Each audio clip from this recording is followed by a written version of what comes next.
Hey guys, it's TEW2013 Maxwell here, and welcome to episode number 10 of WWE. It's a new day, the present day mod with the World Wrestling Entertainment Company, as we try and, do everything that they're doing incorrectly, make it happen right, and actually build stars to the future, because apparently WWE can't do that. Although, I'm recording this before Survivor Series, so we may have a new star born, a first time world champion, looks likely, more than likely going to be Roman Reigns or Dean Ambrose. As I say, this is recorded before Survivor Series, so I have no idea who's won. Could Roman still be that born face champion? Could he be a mega heel? Or has Ambrose lost the plot? I don't actually know. Be interesting to find out, and I'm looking forward to it. And hopefully it's a good show. But we have our own way. We had our own Survivor Series last night. We had that grilling Elimination Chamber match, and now we are swiftly on the road to TLC. So, this episode has 4 pre-show matches. Goldust is back from his injury, which is cool. Nothing really planned for him, but let's say we'll give him a few matches to maybe help the younger talents. 18 segments, and we're booking the show in South Carolina, in the Carolina Coliseum. So, without further ado guys, we'll kick on and we'll begin the road to tables, ladders and chairs. Enjoy! So, 11,166 in attendance is pretty decent. First pre-show match and about that had some solid in-ring action, but not much in the way of heat. Goldust defeats Bo Dallas in 6:14 with her power slam. A D+52, simple match, getting Goldust a little bit over this. I might give him like one run before he puts people over in the actual TV show. But I say that's what he's here for, to help people gain skills, and Bo Dallas increases his performance skills. At least he's not declining physical ability at the moment, so overall, I'm quite happy with Goldust on that occasion. An extremely short match, Braun Strowman defeats Heath Slater in 5:01 by pinfall, also bizarrely with a power slam. This was an E+35, Braun was off his game. No skill improvements, and the dirt sheet will have all its negatives for Braun Strowman, so we'll see how the Braun Strowman experiment continues, but I might even take him off before we get to WrestleMania, because it's poor selling and stuff like that. I'd rather just have him in development, get some of his skills well rounded so he's a better talent for the long run. Next up, in an extremely short match, Neville defeats Ty Dillinger in 4:45 with a shooting star press, D+53. Very good match between those two, considering it's a dark match. Negatives, just both guys holding back, poor gimmick for Neville, inconsistency and low momentum for Ty Dillinger. No plans for him at the moment. That's obviously really just going to take time before we find a proper angle for him. And obviously I need to decide what character we're going to go with, if we go with the perfect 10, or if we give him something that Vince would give him. And finally, and about that had some solid in-ring action, but not much in the way of heat. The Awesome Truth, The Miz and R-Truth defeat Los Matadores, Diego and Fernando, in 7:13 when The Miz defeats Diego by pinfall with a skull-crushing finale. C62 keeps the momentum up of Miz and Truth. Good work at ringside from El Torito, usual good chemistry from Los Matadores. Truth's improving his performance skills, as is The Miz, who also improves flying skills, so very impressed with that. Negatives here, going to be a lot of poor gimmicks and holding back. However, we start another episode of Monday Night Raw, with the authorities Triple H has decided he has a short but sweet statement to make. Last night we had an unbelievable brutal match for the ages, a war inside the Elimination Chamber, which somehow, someway, Dean Ambrose survived as the WWE World Heavyweight Champion. However, whether we the authority agree with this or not, we still need to crown a new #1 contender, as that is best for business. So Dean, I know you're out there, so keep an invested interest in this match tonight, as your friend Alberto Del Rio, apparently they're friends, I think I meant to put Roman Reigns, but it is Del Rio that's in the match. I changed my plans at the last minute. As Del Rio faces Seth Rollins, The Big Show and Cesaro, with the winner being the new #1 contender. As for you Dean, you and your good old buddy Roman will team up, that's if you can trust them, and take on the team of Chris Jericho and Sheamus. Good luck, champ! So C+66, the Hell Do You Think You Are storyline has advanced, and the performance of Triple H was good. So I'm happy with that. That's the 2 matches made for the night so far. Our #1 contender Fatal 4-Way, and Ambrose and Reigns will take on Jericho and Sheamus. In our first match, in a match that had some good action, an average heat, Dolph Ziggler defeated Mark Henry in 7:13 by pinfall with a zigzag, a C-55. Nothing exceptionally, maybe hope for a little bit better between two world champions, but it is what it is, and it's a win for Dolph Ziggler, giving him a little bit of momentum. Ziggler celebrates after his hard-fought victory over Mark Henry when again out of nowhere Kevin Owens attacks Dolph from behind. He beats Ziggler down with the usual lefts and rights before throwing Dolph into the ropes to set up the pop-up powerbomb. However, Dolph slides underneath Kevin Owens and nails Kevin Owens with a super kick, which sends Owens flying out the ring. He staggers, grabs his title, while Ziggler taunts him from the inside, saying that he's after Kevin Owens' Intercontinental Championship. So the prize fighter show-off storyline has advanced. Obviously this started from the Ambush pre-Survivor Series. A nice C+71 rated segment there. Hopefully we can build both guys up. They both need momentum on the road to TLC though. An extremely short match, the Boss, Sasha Banks, defeats Becky Lynch in 4:41 with a bank statement, D-39. Nothing exceptional here, just really building up Sasha and getting her and Becky a little bit of TV time. Next up, in an extremely short match, Rusev defeats Jimmy Uso in 2:38 by pinfall with a bullplex, we'll just say the accolade. A C-55. Nothing really to stress here, apart from Rusev Smash or Rusev Crush. Because post-match, Rusev locks on the accolade even more, before shouting at the crowd, "Remember me, never forget, Rusev Crush, Rusev Smash," the latter being in Bulgarian. C+68 basically, obviously Rusev's injured in real life.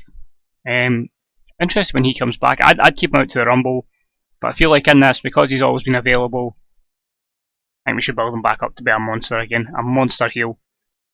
So I'm probably going to have him ruin most of the roster and give him a bit of a mega push.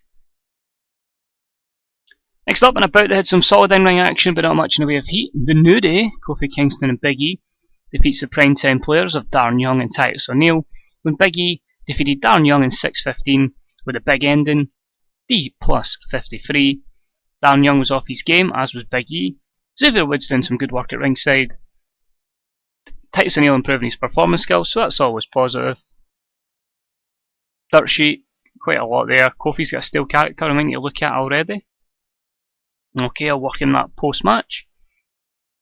Overall, pretty decent. Our tag division will hopefully build up to get stronger and stronger.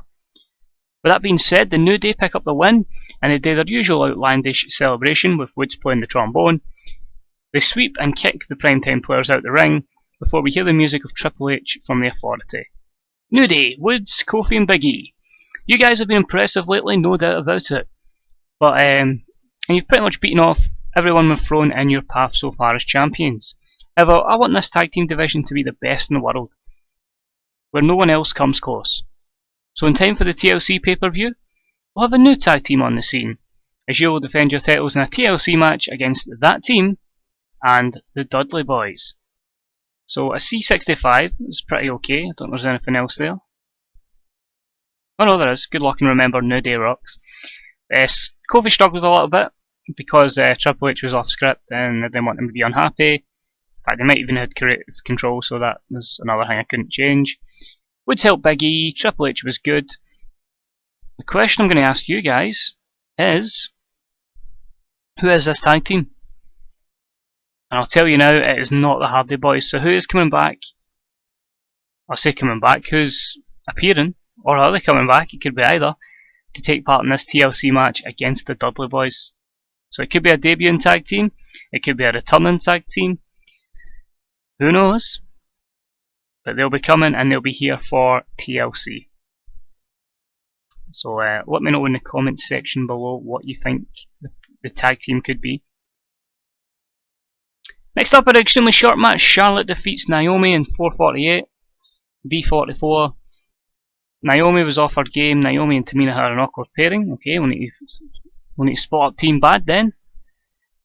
Yeah, everybody's going to be gutted about that, said no one ever. There are no workers to improve their skills, that's cool, and what I get for this is that Naomi's terrible and probably needs to go into development again. I might actually look at that because she is still quite young, I think. Anyway, we head backstage. We always seem to go backstage. And we see Roman Reigns and Dean Ambrose together. Roman says, "Hey, listen, man. I just want to congratulate you on that great performance last night. The better man won, and you just wanted it that little extra bit more." Ambrose will then reply with, "Well, they do say that lunatics go to desperate lengths and are willing to put it all on the line. But you're right, brother. It was hellacious. I'd love to do it again one day." "It would be an honour," said Roman. "Hopefully it does happen. But tonight, we got Jericho and Sheamus. We got these fools?" Which Ambrose replies, "Oh, we got them. Don't you worry about that." The two of them fist bump before Roman goes, "Believe it!" Because for some reason he can't say believe that, it has to be believe that. B-73, both guys improvise well. That's good because Roman didn't want to be scripted, so I thought we'll give them an opportunity both to be unscripted, both performing well. Again, pretty decent with that. We'll work on Ambrose's gimmick eventually when it allows me to change. Match itself, and about the head, some great action and a good crowd. Dean Ambrose and Roman Reigns defeated Chris Jericho and Sheamus in 1308, when Dean Ambrose defeated Sheamus with Dirty Deeds. A surprising B-75, I thought this would actually suffer a little bit. But happy with that. Jericho was off his game. The Believe storyline has advanced with that segment. You'll see what that is down the line. Roman Reigns has improving performance skills, that's always a positive. Still a good bit of negatives. I think eventually we could get that up to an 80 rating down the line. The announcers put over the fact that we'll see Alberto Del Rio take on Seth Rollins, Big Show and Cesaro in this fatal 4-way match, a B-72, nothing else to include there. But during the match, it's going on, and Del Rio and Seth Rollins are hitting each other with brilliant kicks to the head, basically an insecurity each guy, knocking them both down. They're down for about 7 seconds before they both roll out the ring, and then Del Rio and Seth Rollins are getting overly aggressive with each other and start brawling from the bottom of the ramp all the way up to the top, and then into the back and behind the curtain. This leaves Big Show and Cesaro alone, who is going to face Dean Ambrose at the TLC pay-per-view. Oh god, it could be Big Show. Uh-oh. B-78, but the rating's pretty good. The hell do you think you are storyline has advanced for the segment, so that's always a positive.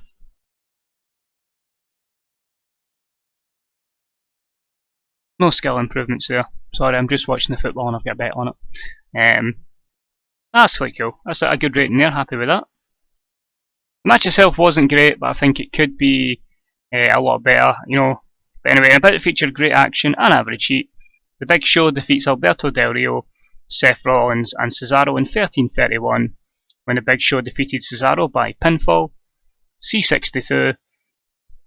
I've given him the Big Show because I think Dean needs a massive obstacle to overcome, and I feel that was the best idea to go with him, and frees up everybody else to build up their characters, build up their momentum, and we get more stars long term. So Ambrose versus Big Show going forward, I think a lot of folk would just say, "Oh my god, do I watch this in real life?" But it is what it is. No skill improvements though. Just using Big Show while he's still over. We're then backstage with the new US champ Finn Balor and his pal Bad News Barrett. Last night I shocked the world when I became the new United States champion and defeated John Cena. However, if you truly were a part of the Balor Club, you would know that I was going to kick Cena's ass anyway. I got to thank my good friend Bad News Barrett for getting me this opportunity, and I won't let you down, mate.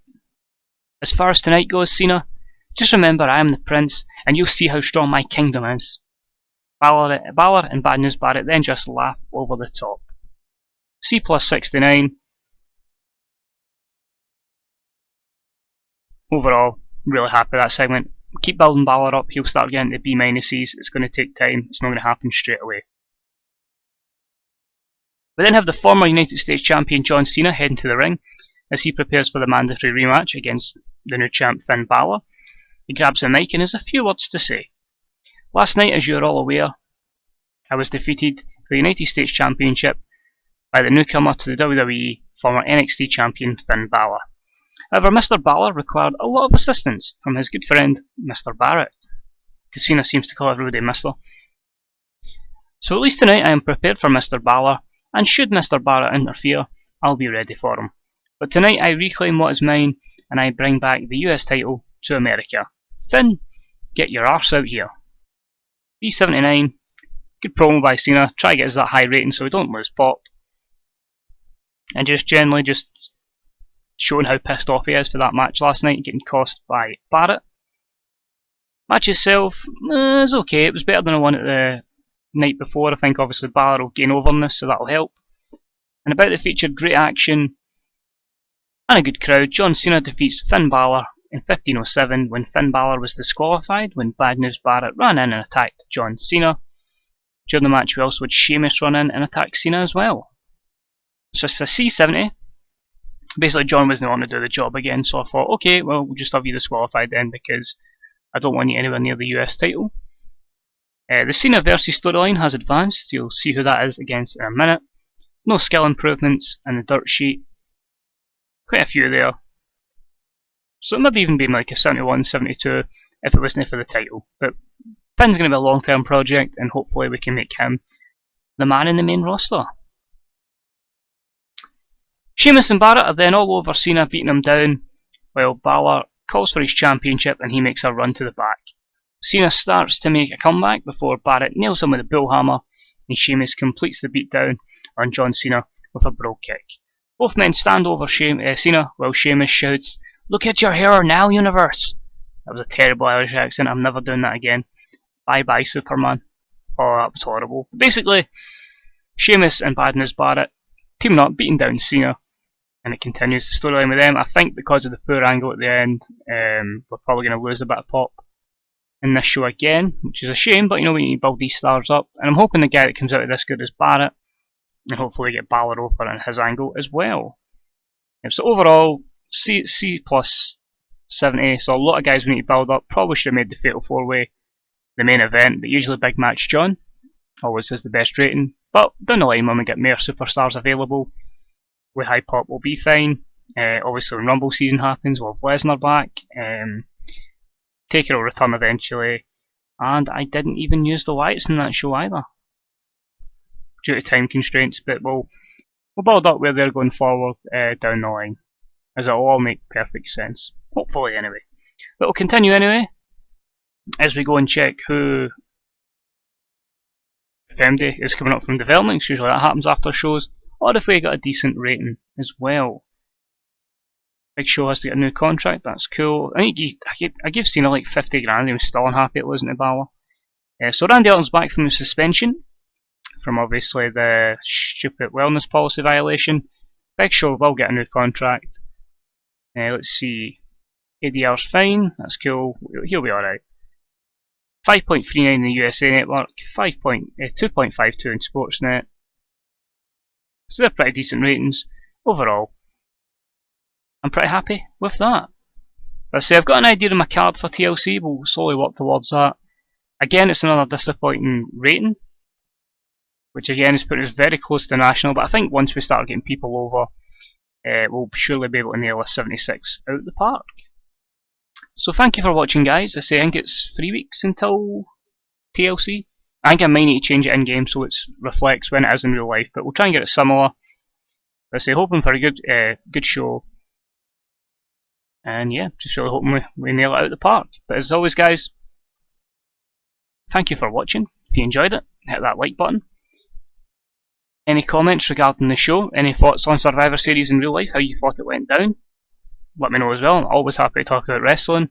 And of course, who do you think that mystery tag team could be that could be facing the New Day and the Dudleys in TLC? Apart from that, guys, thank you for watching. Hopefully, we'll have the new NXT series up in the next 2-3 weeks. As I say, I think TNA will take a wee hiatus once it gets to Bound for Glory, which, trust me, was a really good show. So if you check it out when it's out, guys, honestly, I appreciate it because it was a long build to such a good show. As always, guys, thanks for watching. Peace out. I'll see you all real soon. Bye bye.